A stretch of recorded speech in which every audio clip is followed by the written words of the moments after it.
Good day, everyone. I'm Sean Michael Longares from DSIT 3-2, and today I'll be presenting two Python programs that demonstrates the use of function, loops, and conditional statements. So here is the first one is called even and add counter, and the second one is username and password validation system. Both of these programs shows how Python can handle input validation and decision making and repetition using loops and conditionals.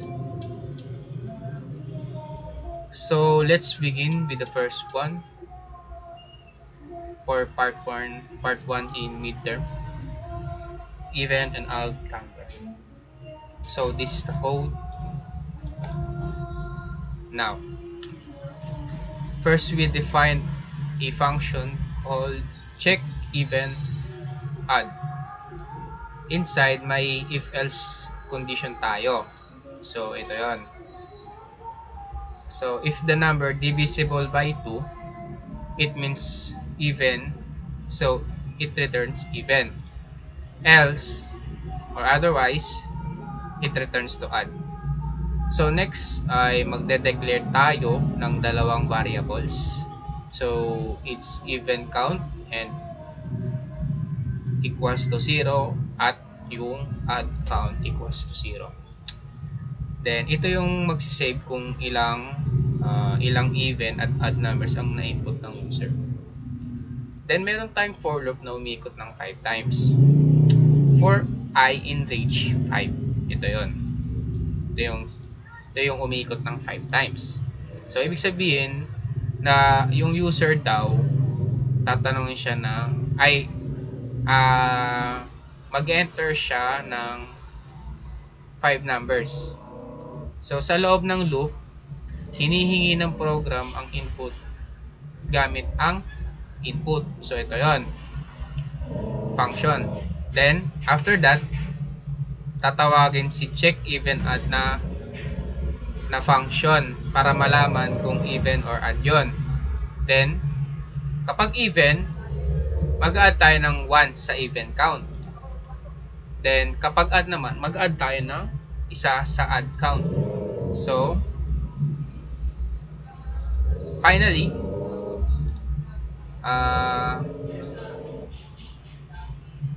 after nun ma-finish yung paglulup, yun na, mapiprint na kung ano yung total count ng kung even ba siya or so depende yun sa kung ano in-input. So kunwari, enter number 1 is 20, then 15. Okay, 15. Then number 3 is 3. Then 4, 4, 5, 10. Okay.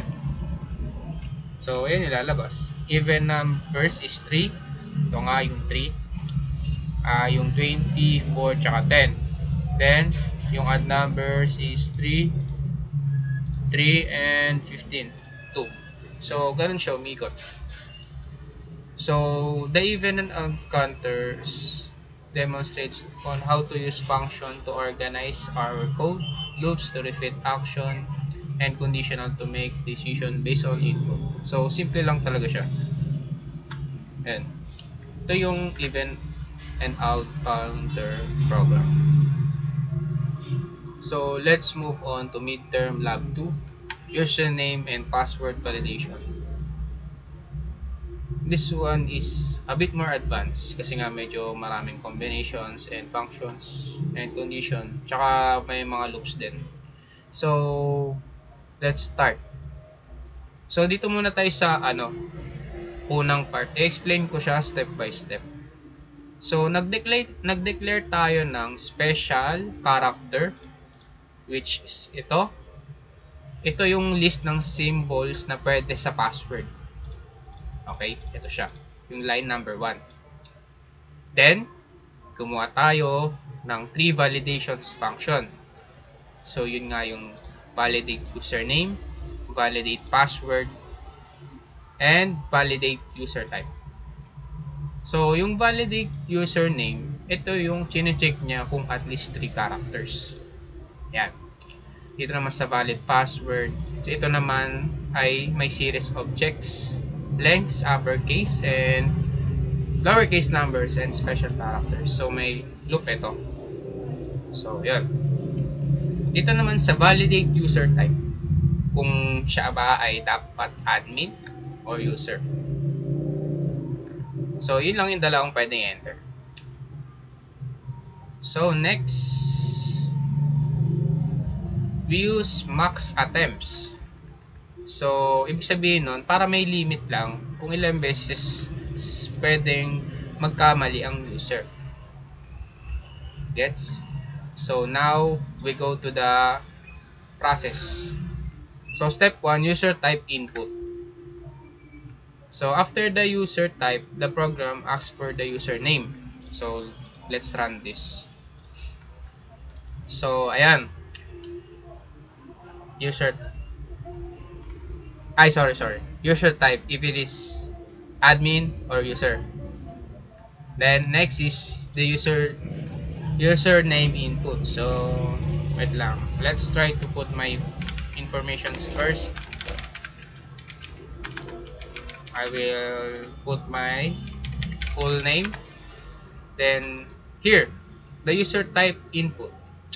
So kung valid tuloy yung registration, pero kung hindi, may error message siyang lalabas. Okay? Saan na ba yun? Ayan. Invalid user type. Okay? So, ito siya. Invalid user type. So, enter natin admin. Kunwari, admin tayo. So, we enter the after user type, yun nga, the program will ask for the username. So, sabihin natin admin123. Then, ayun nga. Then, sa password part, dito pumapasok yung validate password. Let's see. Ito yung validate password. So, ayun. Dito, chine-check out kung kumpleto na yung requirements. Let's say, sabihin, naglagay lang tayo ng ang password natin is Shan123 lang, kunwari. So, meron dyan, password must be at least 8 characters long. So, sabihin natin, Shan, let's, magano tayo malaking letter, Shan Michael. 1, 2, 3. So, ayan, nagpo-false siya kasi password must contain at least one special character. So, kailangan daw may special character. At least one. So, maglalagay tayo ulit ng password. Shan Michael 1, 2, 3. Sabihin natin exclamation point. Then, enter. So, i-confirm natin yung password. Shan. Kamali pa ako ng type. So, okay lang yan. Ayan. So, check natin kung gagana. So, ayan. Process is finished. Once na valid siya, ayan, kailangan pa natin to confirm. Ito nga. Then, ayan, kapag nagkamali ka nga, may chance pa naman na 3 times. Ayan, kapag pumasa naman yung validations, magsasabi naman siya ng registration successful. Ito nga siya. So, ayan. And siya, ganyan siya nag-work. So, ayan. Sa validate username, i-validate niya lang kung yung username ba ay at least 3 characters long. Sa validate password naman, kung eto, meron siya kung password ba ay must be at least 8 characters long. And gumamit din tayo ng char is lower for nga, dapat merong 1 lowercase. Dito naman sa char is upper, need daw na merong at least 1 uppercase. So, dito naman sa is digit, gumamit din tayo niyan para dapat meron ding at least 1 digit doon sa may password. So, ayun nga, ito yung lumabas kanina na dapat meron din tayong special character. So, dito gumamit din tayo ng special character. Ayan, kino-out na natin yung special character dito na nanggaling dito sa taas. Gets? So, ito yung mga special character na dapat meron yung password mo. So, after that, ayun na. I-validate mo na yung user type kung admin ka or user. Then, may max 3 attempts. Then, after that, kung mababalidate nyo na lahat, okay na. So, ayun. So, kapag nagkamali ka naman, ito naman yung lalabas. Max attempt reach. Then, kapag nag-login ka ulit, ayan, password do not match. I'm sorry.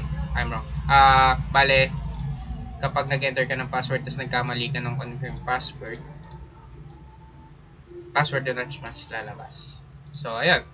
So, piprint niya, registration successful, lalabas yung full name mo, kung anong user type ka, tsaka yung kung anong username mo. So, admin123 username ko. Lumabas siya. So, kung isa-summarize ko siya, yung program na to, nagde-demonstrate kung paano siya mako-combine yung functions, loops, tsaka condition, tsaka yung string na rin.